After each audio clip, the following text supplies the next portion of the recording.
Welcome to Nanak classes. दोस्तों, Nanak classes के YouTube channel पे आपका स्वागत है। आज हम क्लास लेके 60 नंबर क्लास राजस्थान जीके की 60 नंबर की क्लास सीरीज नंबर 60 लेके हैं। रोज शाम 9 बजे आपको हमारे सवाल आपके जवाब की इस क्लास में प्रतिदिन 50 क्वेश्चनों का संग्रह जो पूरे विश्लेषण संश्लेषण के आधार पर आपको दिया जाता है। तो जल्दी से वीडियो को लाइक कर दो, शेयर कर दो। अगर आप चैनल पे नए हैं तो इसको सब्सक्राइब कर लो और इसके पास लगे बेल आइकन के घंटे को दबा लो ताकि जो भी वीडियो अपलोड हो आप तक उसका नोटिफिकेशन पहुंच सके। तो स्टार्ट करते हैं। सभी विद्यार्थियों को गुड इवनिंग। गुड इवनिंग सभी जितने भी विद्यार्थी देख रहे हैं उन सभी को गुड इवनिंग। और सभी के लिए एक बात कहना चाहता हूँ कि आप इस कोरोना काल में घर पे अध्ययनरत होंगे और अच्छे तरीके से होंगे। ये जरूरी बात है, आप बढ़िया तरीके से पढ़ रहे होंगे क्योंकि अभी लगातार एग्जामों की घोषणा होती जा रही है और आने वाले 6 महीनों में एग्जामों की लड़ी लगेगी। तो आपके लिए बेहद खास स्टार्ट करते हैं पहला क्वेश्चन। उससे पहले मैं आपको बता देता हूँ इस वीडियो में जो हम 50 क्वेश्चन की चर्चा करेंगे वो पेपर है 24 मार्च 2019 को हुआ था। कनिष्ठ कनिष्ठ अनुदेशक का हुआ था। कनिष्ठ अनुदेशक जिसको शॉर्टकट में कहते हैं कोपा, 2018 की भर्ती थी। 24 मार्च 2019 को पेपर हुआ था और उसमें 50 क्वेश्चन जीके के आए थे। राजस्थान जीके के 50 के 50 क्वेश्चन बता रहा हूं मैं आपको, और हर बार मैंने पेपर में बताए भी है, वही क्वेश्चन देख लेना। और कल आपका टॉपिक होगा राजस्थान के लोक देवता के टॉप 50 क्वेश्चनों का वीडियो। निम्न में से कौन सा ग्रंथ जालोर के शासकों की उपलब्धि के बारे में बताता है? निम्न में से कौन सा ग्रंथ जालोर के शासकों की उपलब्धि के बारे में बताता है? क्या पृथ्वीराज विजय है, हमीर महाकाव्य है, प्रबंध चिंतामणि है या कानड़ देव प्रबंध है? उत्तर हो जाएगा कानड़ देव प्रबंध। जो किसने लिखा था? पद्मनाभ ने लिखा था। किसने? पद्मनाभ ने लिखा था। इसमें कहानी किसकी है? जालोर के शासक कानड़ देव। जालोर के शासक है कानड़ देव और अलाउद्दीन खिलजी के बीच युद्ध का वर्णन है। पूरी हिस्ट्री दी हुई है। जो 1311 में जालोर दुर्ग का साका हुआ था उस समय शासक कौन थे? कानड़ देव। इनकी पत्नी जेतल देव के द्वारा जोर किया जाता है। इनका पुत्र था वीरम देव। अलाउद्दीन की पुत्री आपको पता है फिरोजा। सबके बीच जो प्रेम कहानी हुई थी, क्या कारण थे जब इस जालोर दुर्ग में जो साका हुआ था, उसका मेन कारण क्या था? वीरम देव के द्वारा अलाउद्दीन खिलजी की पुत्री फिरोजा से शादी न करना और उसके बाद में कानड़ देव का सेनापति बीका दैया द्वारा विश्वासघात करना और अलाउद्दीन खिलजी का जालोर का नाम बदलकर जलालाबाद करना। ये सारी कहानी कानड़ देव प्रबंध में लिखी हुई है, याद रखना इंपॉर्टेंट है। इसके अलावा पृथ्वीराज विजय जैनक ने लिखी थी। हमीर महाकाव्य नैन चंद्र ने लिखी थी। अगला क्वेश्चन देखिए, राजस्थान का कौन सा जिला अजरक प्रिंट के लिए प्रसिद्ध है? बहुत इंपॉर्टेंट है। कौन सा जिला अजरक प्रिंट के लिए प्रसिद्ध है? तो बार बार मैं आपको बताता हूं, अजरक प्रिंट के लिए बाड़मेर प्रसिद्ध है। कौन सा? बाड़मेर प्रसिद्ध है। जाजम प्रिंट के लिए कौन सा प्रसिद्ध है? जाजम प्रिंट के लिए अकोला चित्तौड़गढ़ प्रसिद्ध है। बहुत सारे उस्ता कला के लिए और मथेरण कला के लिए बीकानेर प्रसिद्ध है। मारवाड़ रा प्रगनारी विगत के लेखक, देखो एक ही पेपर से 50 क्वेश्चन आए हुए, वो 50 क्वेश्चन देख लेना आपको कितने आ रहे हैं और आपकी तैयारी कितनी है। मारवाड़ रा प्रगनारी विगत के लेखक कौन थे? मारवाड़ रा प्रगनारी विगत के लेखक कौन थे? तो ये लेखक थे कौन? मोहनोत नैणसी। हमारे 50 क्वेश्चन 30 मिनट में पूरे होने चाहिए। हम इस टारगेट को लेके चलेंगे हमारे सवाल आपके जवाब की हमारी इस क्लास में। मारवाड़ रा प्रगनारी विगत के लेखक कौन है? मोहनोत नैणसी, जिन्हें राजस्थान का अबुल फजल कहा जाता है। क्या कहता है? राजस्थान का अबुल फजल। ये अबुल फजल कौन थे? तो ये अकबर के नवरत्न थे और मोहनोत नैणसी मारवाड़ के शासक जसवंत सिंह के दीवान थे। ये भी याद रखना, जिन्होंने अंतिम में इन पे भ्रष्टाचार का, गफल का आरोप लगता है, गबन का, इस कारण ये आत्महत्या भी कर लेते हैं। ये भी याद रखना। तो नैणसी ख्यात और मारवाड़ विगत, इन दोनों इनकी पुस्तक है। गोरा बादल महल और नवलखा बुर्ज कहाँ स्थित है? गोरा बादल महल और नवलखा बुर्ज कहाँ स्थित है? जब भी नाम आता है गोरा बादल का तो आपके दिमाग में जरूर आएगा चित्तौड़गढ़, क्योंकि चित्तौड़गढ़ का जो पहला साका हुआ था 1303 में, उस समय यहाँ के शासक थे रावल रतन सिंह और रानी पद्मिनी के नेतृत्व में साका होता है। उसमें गोरा और बादल दो ऐसे वीर सैनिक होते हैं जो अकबर से लड़ते, ये सॉरी अलाउद्दीन से लड़ते हुए वीर गति को प्राप्त होते हैं। तो गोरा बादल और नवलखा बुर्ज कहाँ पे है? कुंभलगढ़ के अंदर है। जाली रानी का माल या महल पूछे तो कुंभलगढ़ के अंदर है, और कटारगढ़ और बादल महल भी कुंभलगढ़ के अंदर स्थित है। जालोर दुर्ग का नाम अलाउद्दीन खिलजी ने जलालाबाद रखा था। और रणथंबोर दुर्ग, जिसे बख्तरबंद दुर्ग भी कहा जाता है, स्वयं माधोपुर में स्थित है। अमृता देवी के नाम से वन्य जीव उद्यान किस जिले में है?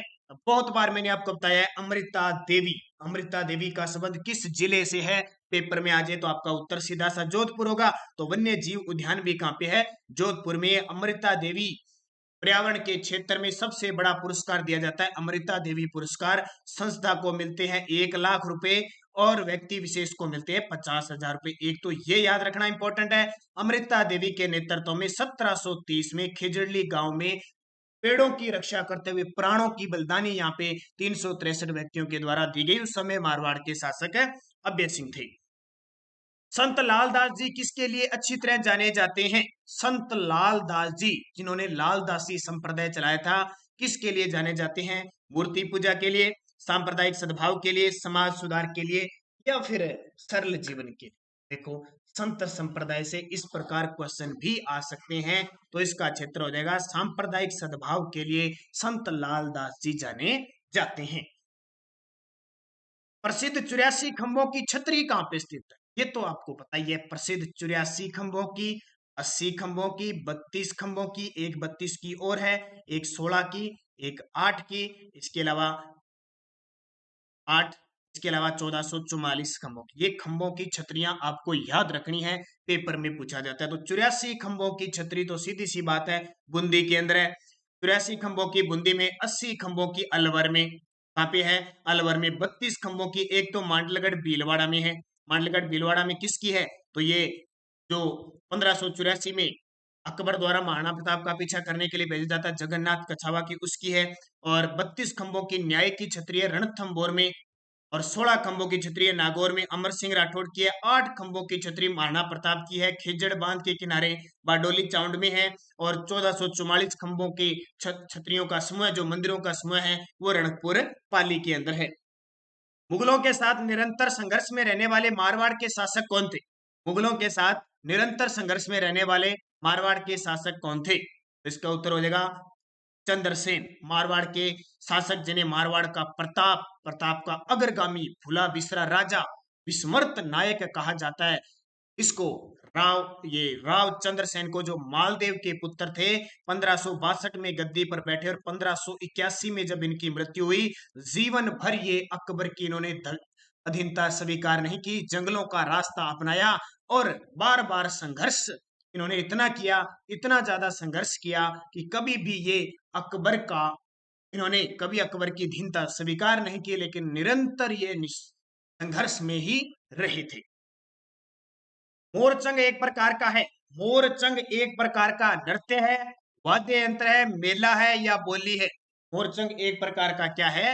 वाद्य यंत्र है। क्या है? वाद्य यंत्र। राजस्थान के एकीकरण के समय जोधपुर का महाराजा कौन था? राजस्थान के एकीकरण। और कल मैं आपको बताता हूँ, कल टॉपिक है आपका लोक देवता। बहुत सारे विद्यार्थी आरपीएससी कॉलेज लेक्चरर और एसआई का जल्दी एग्जाम है ना, तो इसलिए इंपॉर्टेंट है, इसलिए मैं उनके टॉपिक के आधार पर भी आपको दे रहा हूँ। तो टॉप 50 के लोक देवता का क्वेश्चन दूंगा, और निश्चित तौर पे अगर लोक देवता से क्वेश्चन आया तो टपकेगा 101%। और दूसरी बता देता हूँ, ये मत सोचना कि कॉलेज लेक्चरर का और एसआई का पेपर घोषित है, रीट का घोषित है। आपको बता देता हूँ, इससे पहले बीएसटीसी और पीटेट का पेपर भी होगा इनसे पहले, तो वो भी अपनी तैयारी कस ले, ये याद रखना। और जेवीएनएल का ये इसका पेपर भी घोषित होने वाला है, तो तैयारी में कमी मत छोड़िए। मान के चलो आप सिर्फ जुलाई माना है, उसके बाद में कब भी पेपर शुरू हो सकते हैं आपके। अंदाजा ये मत सोचना कि अभी एग्जाम नहीं होगा, कुछ नहीं होगा। लोग सोच रहे थे कि एसआई का पेपर नहीं होगा 2022 से पहले, ये देखो आरपीएससी ने टपका दिया। अब जितने भी एसआई के आराम से मस्ती से तैयारी कर रहे थे, अब वो इधर उधर वो ले लिया, इधर से वो पढ़ लिया। तो ये इससे अच्छा है आप बढ़िया तरीके से अभी निरंतर पढ़े, चाहे घंटे 4 घंटे पढ़े, चाहे 5 घंटे पढ़े, निरंतर पढ़े। आप परीक्षा का इंतजार मत कीजिए कि परीक्षा होगी कब, अरे कभी तो होगी। अगर उसका फॉर्म अप्लाई करवा दिया तो पेपर कभी हो सकता है, वो सरकार पे डिपेंड है। सरकार ऐसे थोड़ी कहेगी हम 6 महीने बाद लेंगे। ये तो 2 साल हो गया कोरोना का चपेट में आ जाते हैं, इसलिए मुश्किल है। अब बहुत सारे विद्यार्थी अभी सोचते हैं कि 26 सितंबर को पता नहीं रीट होगी कि नहीं। अरे भाई, कोरोना नहीं आया तो भर्तियां सारी होगी, ठीक है। इस सरकार में कहाँ भर्तियां हुई है, पेपर कहाँ हुए, भर्तियां सारी पेपर होंगे। तो कमर कस लो, ऐसे बहाने मत बनाओ कि आगे हो जाएगी वो हो जाएगी और कोई दूसरा बाजी मार लेगा। याद रखना, बढ़िया तरीके से निरंतर पढ़े आप। 4 से 5 घंटे जिनका एग्जाम अभी क्लियर नहीं हुआ है, भी किस तारीख को 4 से 5 घंटे पढ़ना ही पढ़ना है, नियम बना लो अपना। और आजकल तो घर पे हो, कोई काम नहीं है, बस बढ़िया तरीके से घर पे तैयारी करनी है अच्छी। और एक और बता देता हूँ, जो रीट लेवल है फर्स्ट के और सेकंड के विद्यार्थी हैं जिनके पास पंजाबी है, क्या है, पंजाबी है।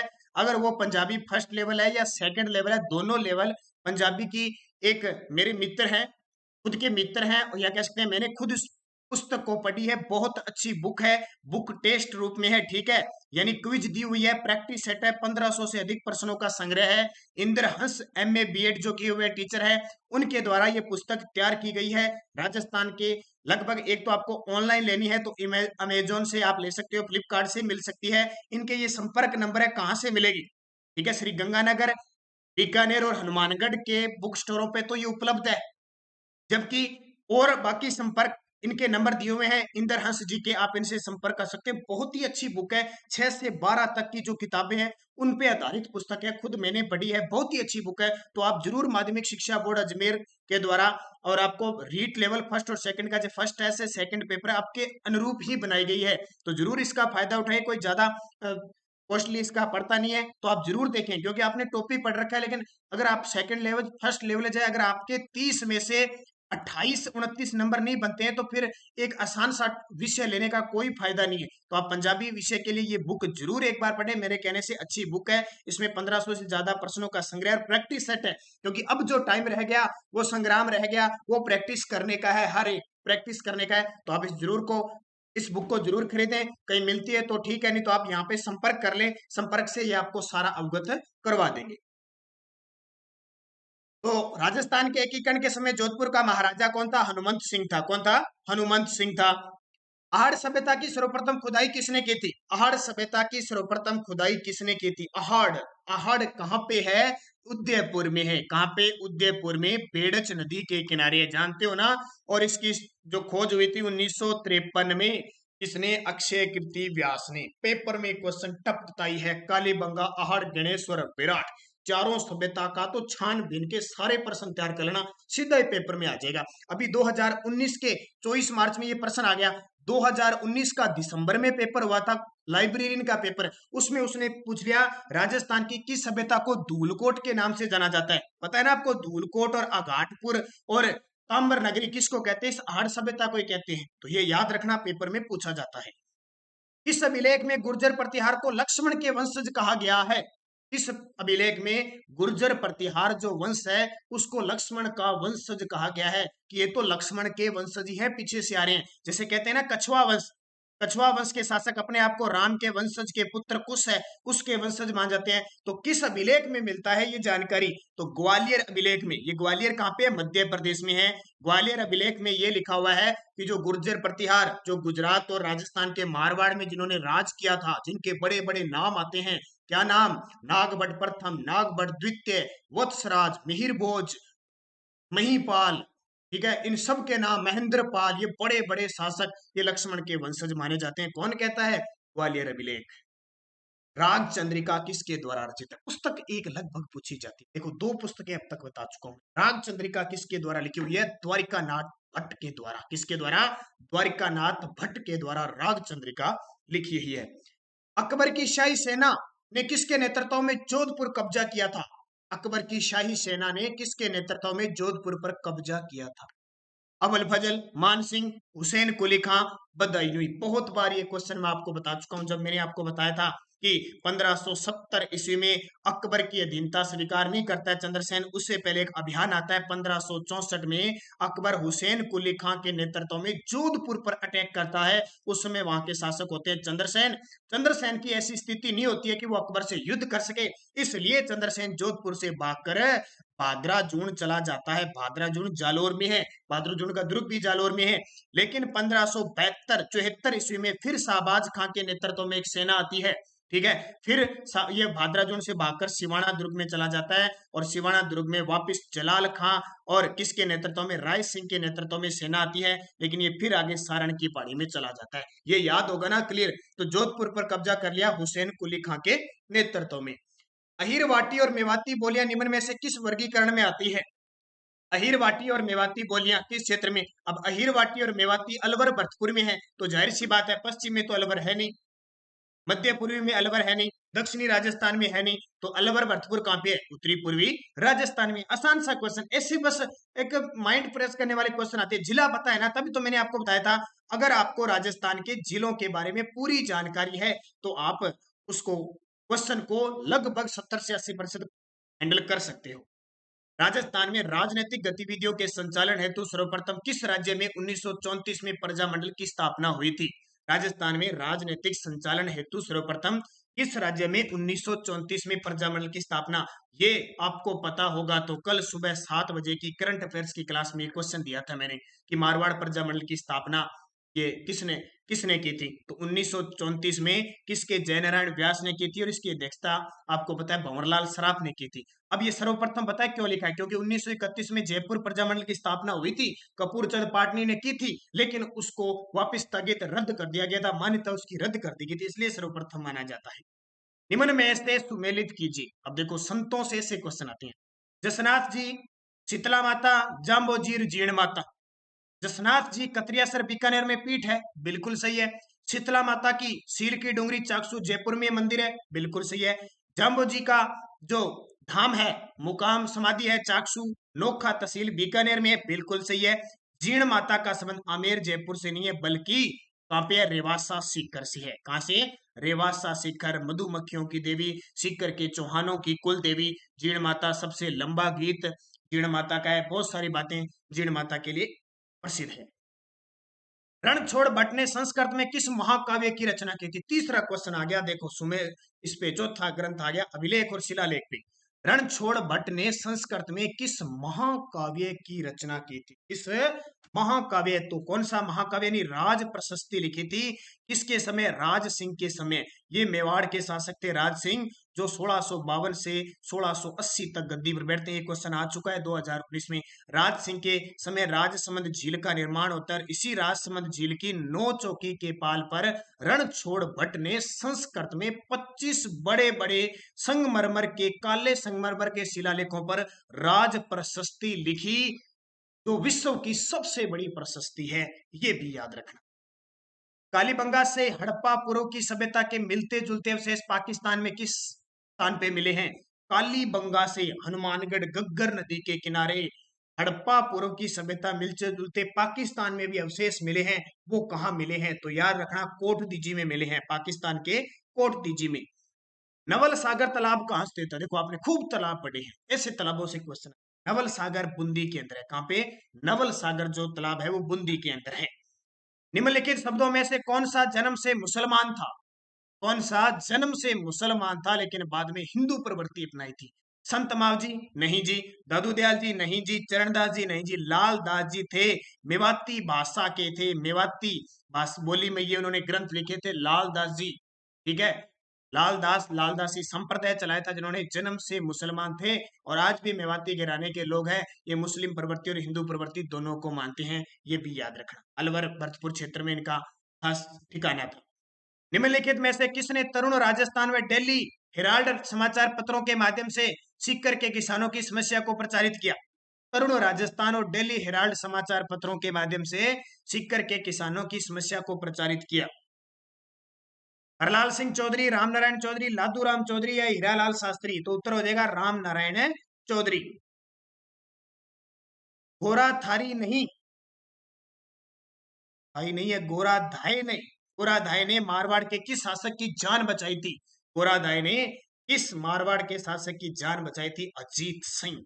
अजीत सिंह आपको पता है 1678 में जब औरंगजेब का राज था उस समय मारवाड़ के शासक थे जसवंत सिंह, और जसवंत सिंह की मृत्यु हो जाती है, निसंतान मृत्यु होती है। तो 1679 में इनकी एक पत्नी से जो गर्भवती होती है पुत्र जन्म हुआ अजीत सिंह का, और औरंगजेब ने इस अजीत सिंह को अपने पास रख लिया कि बड़ा होते मैं इसे शासक बना दूंगा, क्योंकि उसकी चाल थी कि मैं इसको मुस्लिम बना दूंगा या इस पर अधिकार कर लूंगा मारवाड़ पे। लेकिन गोराधाय और दुर्गादास राठौड़ की मदद से अजीत सिंह को औरंगजेब के चंगुल से बचाया जाता है और मारवाड़ का शासक बनाया जाता है। और गोराधाय के नाम पर 2021-22 के बजट में आपको बताया एक योजना भी शुरू की गई है अनाथ बच्चों के लिए।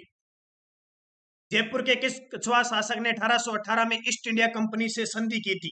जयपुर के किस कछुआ शासक ने 1818 में ईस्ट इंडिया कंपनी से संधि की थी? महाराजा जगत सिंह द्वितीय। किसने? महाराजा जगत सिंह द्वितीय। वही जगत सिंह द्वितीय जिसने पिछोला झील के किनारे जग निवास महलों का निर्माण करवाया था। हवा महल प्रताप सिंह। पृथ्वीराज की बात आए तो इसने आमेर को राजधानी बनाई थी। इसने ये सॉरी कोकिल देव ने आमेर को राजधानी बनाई थी। इसके अलावा विष्णु सिंह ने, पृथ्वीराज ने नहीं बनाई थी, ध्यान रखना, आमेर को कोकिल देव ने राजधानी बनाई थी। निम्न में से कौन सा जोड़ा सही नहीं है? अभी गुहिल वंश मेवाड़ में था क्या? बिल्कुल सही है। भाटी जैसलमेर में थे, ये भी सही है। परमार मारवाड़ में थे क्या? बिल्कुल गलत है, परमार मारवाड़ में नहीं थे, माउंट आबू क्षेत्र में थे, बस माउंट आबू जालोर के क्षेत्र में थे, मारवाड़ में नहीं आए। चालुक्य गुजरात के थे। 3 नंबर इसका उत्तर हो जाएगा।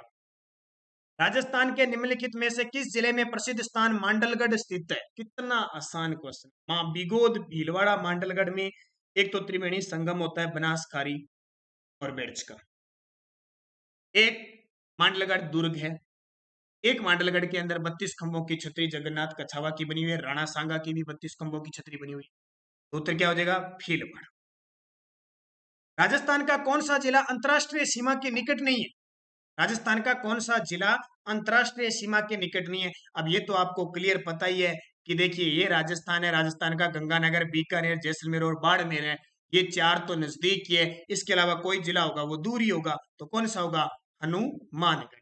सोफे के आकार का हनुमानगढ़ 12 जुलाई 1994 को श्री गंगानगर से अलग हुआ था, 31वां जिला बना था, याद रखें। डाई नदी का संबंध राजस्थान के किस जिले से है? डाई करड़ी है, डाई, ठीक है, बड़ा पर डाई करा, हालों पे डाई करने वाली सुनी है, लेकिन डाई नदी सुनी है क्या? अजमेर के अंदर डाई नदी बहती है, बस ध्यान रखना, डाई नदी। इनका उद्गम वगैरह नहीं पूछा जाता। डाई। निम्न में से किसको अर्धचंद्राकार बालू का स्तूप कहते हैं? अर्धचंद्राकार ऐसे होते हैं, आधो चांद, आधा चांद, बरखान होता है वो, बरखान, ठीक है, ऐसे रेत उड़ उड़ के ऊपर चली जाती है, ये बरखान होता है। चित्र भी बता। अगला, निम्न में से कौन सी प्रमुख खारे पानी की झील लूनी बेसिन में स्थित है? कौन सी प्रमुख खारे पानी की झील है लूनी बेसिन में? नक्की झील सिरोही में है, सिलीसेट अलवर में है, तलवाड़ा हनुमानगढ़ में है, तो पंचभद्रा झील है भी। पंचभद्रा झील है बाड़मेर में, और बाड़मेर में कौन सी नदी है? लूनी नदी है। कोठारी नदी का उद्गम होता है, अब कल ही मैंने आपको कुछ नदियां बताई थी, खारी, बेड़च, कोठारी। आ गया ना क्वेश्चन, पेपर में आते हैं फिक्स है, मैंने बता दिया, पहाड़ी और जिला पूछा जाता है। तो जो कोठारी नदी है वो दिवेर की पहाड़ी राजसमंद से निकलती है, और कोठारी नदी पर भीलवाड़ा में मेज बांध बना हुआ है, मेजा बांध, ये याद रखना। निम्न में से किस जिले में भूरी मृदा मिलती है? भूरी माटी कठे मिला है? बाड़मेर, नागौर, जालोर, सवाई माधोपुर। देखो बाड़मेर में तो रेतीली है, नागौर में भी खारी रेतीली है, जालोर में भी नहीं है, सवाई माधोपुर में मिलती है, क्योंकि बनास नदी का जो क्षेत्र है ना, सवाई माधोपुर है, आपका टोंक है, अजमेर है, भीलवाड़ा है, इसका आपका जो चित्तौड़गढ़ है, ये यहाँ पे राजसमंद है, यहाँ कौन सी मिलती है? सवाई माधोपुर भूरी मिट्टी मिलती है। शेरगढ़ वन्य जीव अभयारण्य राजस्थान के निम्नलिखित में से है? अब देखो शेरगढ़ 2 है, लेकिन यहाँ देखो शेरगढ़,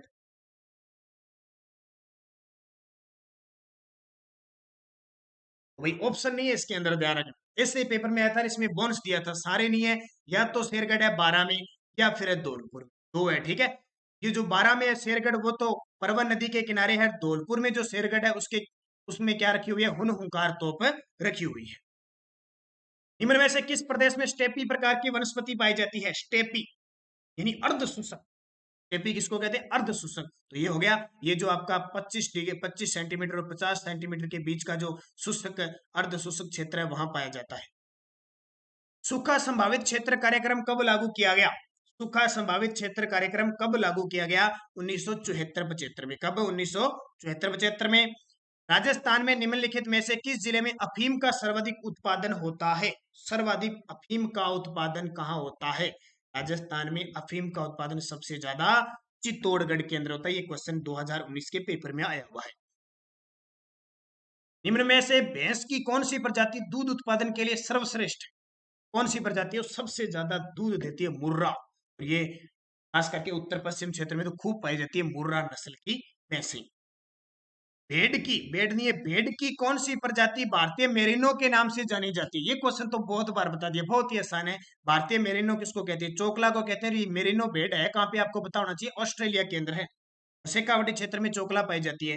निम्न में से गाय की कौन सी प्रजाति जालोर, सिरोही, पाली, बाड़मेर जिले में पाई जाती है? देखो एक ही पेपर में 4-5 क्वेश्चन पशुओं से रिलेटिव आ गए। ये देखो कौन सी प्रजाति जालोर, सिरोही, पाली और बाड़मेर जिले में पाई जाती है? देखो राठी तो नहीं पाई जाती है, तो गंगानगर और मानगाड़ के पास पाई जाती है। मेवाती अलवर भरतपुर में होगी। कांकरेज सिरोही के अंदर होगी। हार पार कर पश्चिमी में होगी। लेकिन देखो जालोर सिरोही में कांकरेज नस्ल की पाई जाती है, कांकरेज नस्ल की पाई जाती है। थार पार कर की ये बीकानेर, जैसलमेर और इधर पाई जाएगी। तो उत्तर कांकरेज। सोम कमला अंबा सिंचाई परियोजना से लाभ कौन से जिले युगम को प्राप्त होता है? सोम कमला अंबा सिंचाई परियोजना बहुत इंपॉर्टेंट है, ध्यान रखना। ये पेपर में सोम नदी पर बनी हुई है, पेपर में पूछा जाता है। डूंगरपुर और बांसवाड़ा प्रसिद्ध, डूंगरपुर और बांसवाड़ा से सिंचाई परियोजना से लाभ मिलता है। कौन सा जोड़ा सुमेलित नहीं है?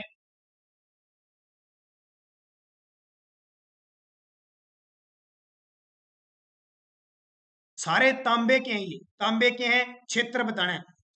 खेतड़ी सिंगाना झुंझुनू में है, बिल्कुल सही है। विद्यासर झुरू में है, ये भी सही है। रेल मगरा उदयपुर, ये गलत है। राजपुरा दरीबा राजसमंद, ये भी सही है। यहाँ पे तांबा नहीं होता है रेल मगरा के अंदर, ठीक है, रेल मगरा के अंदर तांबा नहीं निकाला जाता, ये गलत है। निम्न में से कौन से काल की चट्टानों में सीसा तथा जस्ता मिलता है? निम्न में से कौन कौन सी काल की चट्टानों से सीसा जस्ता निकलता है? तो सीधा बताता हूं, इस प्रकार के कई क्वेश्चन ऐसे होते हैं जो अपवाद होते हैं, या तो तुक्का लगाना पड़ता है या कोई गहराई से पढ़ा होता है। फिर भी 99% ये क्वेश्चन गलत होने के चलते, इतना गहराई से हम नहीं पढ़ सकते, तो इस प्रकार के क्वेश्चन जहां नेगेटिव मार्किंग होती है वहां छोड़ना भी पड़ता है। आर्कियन और प्रोटेरोजोइक, आर्कियन व प्रोटेरोजोइक काल की चट्टानों से सीसा जस्ता निकलता है। कौन सा पेट्रोलियम उत्पादन स्थल बाड़मेर में स्थित नहीं है? कौन सा पेट्रोलियम उत्पादक स्थल है बाड़मेर में स्थित नहीं है? देखो मंगला है, भाग्यम है, ऐश्वर्या है, तनोट नहीं है। मैंने कल परसों बताया ना, राजस्थान के 12 क्षेत्रों के अंदर तेल का निष्कर्षण होता है। 9 तो है बाड़मेर के अंदर और 3 है जैसलमेर के अंदर। ऐश्वर्या, भाग्यम, मंगलार में जितनी भी है, ठीक है, राजेश्वरी ये बाड़मेर में, और 3 वहां पे जैसलमेर में है। तो तनोट जैसलमेर में है। निम्नलिखित में से कौन सा राजस्थान राज्य की लंबाई को उत्तर से दक्षिण की ओर किलोमीटर में दर्शाता है? उत्तर से दक्षिण की ओर किलोमीटर में दर्शाता है। अब कल एक विद्यार्थी ने कमेंट कर रखा है कि सर आपने लंबाई गलत बता दी। मैंने कल वाले क्वेश्चन में ये पूछा है, राजस्थान राज्य की लंबाई चौड़ाई उत्तर पश्चिम से दक्षिण पूर्व पूछी थी मैंने उत्तर से दक्षिण नहीं पूछी थी। क्वेश्चन पूरा ढंग से पढ़ना है। अब यहां मैं सीधा ही पूछ रहा हूं, उत्तर से दक्षिण, उत्तर से दक्षिण कितनी हो जाएगी? 826। ये देखिए, ये राजस्थान का नक्शा है, ये उत्तर है और ये दक्षिण है। इसकी लंबाई है 826 किलोमीटर। कितनी है? 826 किलोमीटर। और ये है पश्चिम से पूर्व, इसकी लंबाई है 869 किलोमीटर। ठीक है, ये होता है विकर्ण, ये विकर्ण है 850 किलोमीटर उत्तर पश्चिम से दक्षिण पूर्व, और 784 है उत्तर पश्चिम से दक्षिण पश्चिम। ये उत्तर पूर्व से दक्षिण पश्चिम, तो ये चारों याद रखनी है। पेपर में उत्तर दक्षिण ये तो आने लगी, अब ये विकर्ण और पूछने लगे, तो कितनी होगी? 826 किलोमीटर। अंतर भी पूछ लिया जाता है।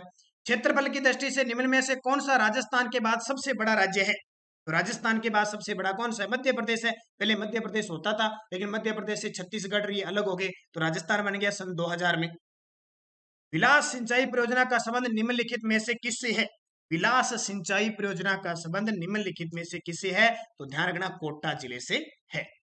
अगला, सिद्धमुख नहर द्वारा कौन से जिले युगम से सिंचाई की जाती है? किन जिलों से सिद्धमुख नहर द्वारा सिंचाई की जाती है? कल परसों मैंने सिंचाई का इंदिरा गांधी का आपको टॉपिक दिया था, उसमें खूब बताया था। तो रोज शाम 9 बजे की क्लास आप देखा करो, उसी विद्यार्थी को समझ में आएंगे ये क्वेश्चन जो रोज अटेंड करता है रोज क्लास, और सुबह 7 बजे की क्लास, क्योंकि दोनों का कॉम्बिनेशन बैठता है। तो जरूर अटेंड करें। जो नए विद्यार्थी हैं वो चैनल को सब्सक्राइब करें और बेल आइकन का घंटा दबा लें, ताकि आपके पास नोटिफिकेशन आ जाए। और टेलीग्राम ज्वाइन कीजिए, टेलीग्राम पर नानक क्लास स्टडी अड्डा ग्रुप है, वीडियो की डिस्क्रिप्शन में भी लिंक है, वहां से वो भी ज्वाइन कीजिए, ताकि लिंक प्राप्त हो सके और कोई भी सूचना वहां पे प्राप्त हो सके आपको। तो सिद्धमुख नहर द्वारा किससे? चूरू और हनुमानगढ़ जिले को सिंचाई होती है। सीमित, हमारा 30 मिनट में 50 क्वेश्चन का टारगेट होता है, तो सीमित समय है हमारे पास, सीमित समय में सीमित बात करेंगे। जहां बताने वाली बात होगी आपको बिल्कुल बताएंगे। कोलायत लिफ्ट नहर का पुराना नाम क्या है? तो मैंने इंदिरा गांधी नहर बता दी आपको एक दिन टेस्ट में पूरा। तो कोलायत लिफ्ट नहर के बारे में खूब बता दिया। डॉक्टर करणी सिंह लिफ्ट नहर उसका नया नाम हो चुका है। किशनगढ़ हवाई अड्डे का उद्घाटन कब हुआ? लगा लेना भाई स्टार, कितना ही पुराना क्वेश्चन हो जाए पेपर में पक्का आएगा। किशनगढ़ अजमेर के अंदर है। हवाई अड्डे का उद्घाटन कब हुआ? अक्टूबर 2017 में हुआ। 2017 सन याद रखना, पेपर में 2 बार पूछा जा चुका है, अब आगे फिर भी पूछा जा सकता है। आज का अंतिम क्वेश्चन, कमरों को खुशबूदार और ठंडा रखने के लिए किस गैस का उपयोग किया जाता है? किस घास का उपयोग है, गैस नहीं है, किस घास का प्रयोग किया जाता है? कमरों को खुशबूदार व ठंडा रखने के लिए किस घास का उपयोग किया जाता है? सेवण घास नहीं किया जाता, बिल्कुल, ये तो पौष्टिक है दुधारू पशुओं के लिए इंपॉर्टेंट है। दामन घास, ये दामन घास है, ये भी उधर पाई जाती है। खस घास, ये खुशबूदार घास है, ध्यान रखना। ये 3 जिलों में पाई जाती है, टोंक, भरतपुर और सवाई माधोपुर। टोंक, भरतपुर और सवाई माधोपुर के अंदर पाई जाती है। इसको याद रखना, बहुत खास है, पेपर में तीनों जिले पूछते हैं, टोंक, भरतपुर, सवाई माधोपुर, तीनों याद रखना। कमरों को खुशबूदार व ठंडा रखने के लिए किस घास का उपयोग किया जाता है? तो खस घास का उपयोग किया जाता है। ये पेपर में 2019 का जो पेपर मैंने आपको बता दिया, घनिष्ठ अनुदेशक कोपा का पेपर हुआ था 24 मार्च 2019 को, RSMSSB के द्वारा लिया गया था। उसका 50 क्वेश्चन मैंने दिए। अब अंदाजा लगा सकते हो किस प्रकार के पेपर में क्वेश्चन आते हैं। कल के आपके 50 क्वेश्चन होंगे राजस्थान के लोक देवता, और मैंने आपको वो जो बुक बताई थी, जो रीट के विद्यार्थी हैं, सेकंड ग्रेड के विद्यार्थी हैं, उनके लिए ये सेट आ चुके हैं। कोई विद्यार्थी तैयारी कर रहा है तो वो जरूर संपर्क करें, और बेहतरीन बुक है। अब कल के विद्यार्थी जिन्होंने कमेंट बॉक्स में जवाब दिए थे शानदार तरीके, सभी विद्यार्थी कमेंट में जवाब दिए, तो सबको हार्दिक शुभकामनाएं। जो विद्यार्थी जिन्होंने कमेंट में जवाब दिया, कल के विद्यार्थी जिन्होंने कमेंट किया था, प्रिया, बालोतरा का पुराना नाम खेड़ा है, वेरी गुड, बेहतरीन। कल मैंने क्वेश्चन पूछा था कि बालोतरा का प्राचीन नाम, वेरी गुड, अच्छी बात है। राकेश कुमार, सर जी मैं 2019 से आपकी क्लास लेती हूँ डेली, पहले सुमन चौधरी के नाम से, अब राकेश कुमार के नाम से आईडी है, बट मेरा नाम सुमन चौधरी है। थैंक यू राकेश कुमार नाम से आईडी, सुमन चौधरी मैं भूल जाता हूँ आपका नाम, अच्छा है। बालोतरा का नाम खेड़ा है। उसके अलावा Om Prakash, Mamta Chaudhary, you are doing super work, thank you. Prem Singh, Nitesh Kumar, sir ji आपको बहुत धन्यवाद, आज पॉलिटिकल के प्रश्न बहुत अच्छे थे, thank you. Dinesh Kumar, very good. Geeta Chauhan, Raj Gola ji, अच्छा जवाब आपका। Niharika Punia, Babulal Sen, Balwinder Pawar, good night. Tabassum Parveen, sir please continues, हाँ कंटिन्यूज रहेंगी बिल्कुल। तबसुम परवीन, थैंक यू, आपको भी थैंक्स। दक्ष कसवा, शिवपाल बैंसला, राजगोला जी, शुभ संध्या, ममता बिश्नोई, राज वर्मा, कल के जवाब जितने थे उतने मैंने जवाब दे दिए। अब आपके लिए क्वेश्चन मैं छोड़ के जाता हूं, बहुत इंपॉर्टेंट है। राजस्थान के नवरत्न अबुल फजल का संबंध राजस्थान के किस जिले से था? अकबर के नवरत्न अबुल फजल का संबंध राजस्थान के किस जिले से था? इसका जवाब मुझे कमेंट करना है। वीडियो को सारे विद्यार्थी लाइक करोगे, शेयर करोगे ज्यादा से ज्यादा, और जितनी कोशिश हो सके ज्यादा से ज्यादा शेयर किया करो, क्योंकि हमारा कारवां बढ़ना चाहिए, घटना नहीं चाहिए, ये ध्यान रखना। जैसे जैसे बढ़ता जाएगा, पिछले 1-2 दिनों से आपको क्लास आरपीएससी कॉलेज लेक्चरर की मिल गई थी, इस वजह से शायद आप थोड़े से नर्वस हो गए। लगातार मिलेगी ऐसी बात नहीं है। हेमलता नागर जी, इसके अलावा जिया, दिनेश खेर जी, दिनेश पूनिया, ममता बिश्नोई, इसके अलावा निहारिका पूनिया, राज गोला जी, सोनिया नरवालिया, बद्री यादव जी, गुंजन सवालिया, प्रेम सैनी, जेपी स्टेटस, गुड्डू बारूपाल, पेरिया जी, रेनू मटोलिया जी, पूनम, सुखबीर, अंबिका, जितने भी विद्यार्थी है, मोहम्मद नासिर, मानसी व्यास, मनीषा बिश्नोई, स्वाति अग्रवाल, काव्या झोड़, सुमनदीप कौर, जितने भी विद्यार्थी कमेंट कर रहे हैं उन सभी को धन्यवाद, जय हिंद। इसके अलावा राम प्रसाद मीणा जी लगातार क्लास देख रहे हैं, बहुत ही अच्छी बात। राहुल जयपुर से, मंजू सहारण, राकेश पूनिया, सभी विद्यार्थियों को हार्दिक शुभकामनाएं, धन्यवाद, जय हिंद, जय भारत।